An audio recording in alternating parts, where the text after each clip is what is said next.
सुप्रभातम बच्चों। आज हम पढ़ेंगे तृतीय पाठ डिजी भारतम अर्थात डिजिटल भारत। तो आइए पेज नंबर 13 निकालिए और उस पर आज की दिनांक अंकित कीजिए। डिजी भारतम अर्थात डिजिटल भारत। प्रस्तुत पाठ में डिजिटल इंडिया के मूल भाव को लेकर लिखा गया निबंधात्मक पाठ है। इसमें वैज्ञानिक प्रगति के उन आयामों को छुआ गया है जिनमें हम एक क्लिक के द्वारा बहुत कुछ कर सकते हैं। आज इंटरनेट ने हमारे जीवन को कितना सरल बना दिया है।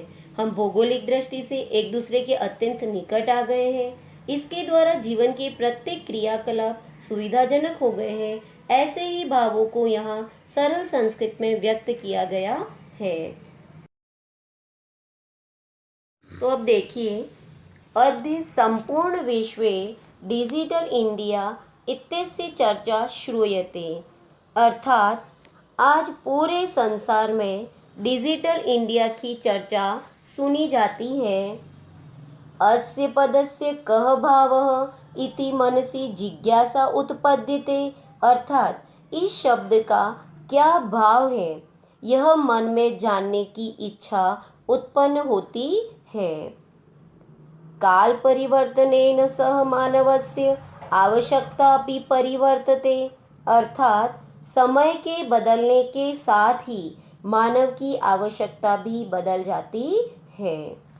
प्राचीन काले ज्ञानस्य आदान प्रदान मौखिकम् आसीत्। अर्थात प्राचीन काल में ज्ञान का आदान प्रदान मौखिक था।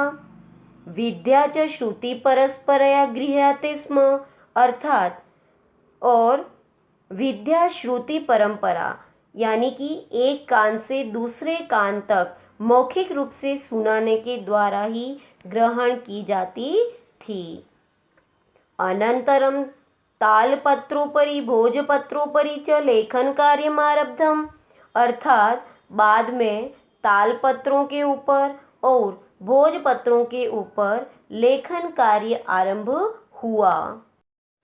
तो बच्चों, इस वाक्य में तालपत्र का अर्थ है ताड़ के पेड़ का पत्ता और भोजपत्रोपरि अर्थात हिमालय या पहाड़ों पर मिलने वाला एक पेड़ जिसकी छाल लिखने आदि के काम आती है।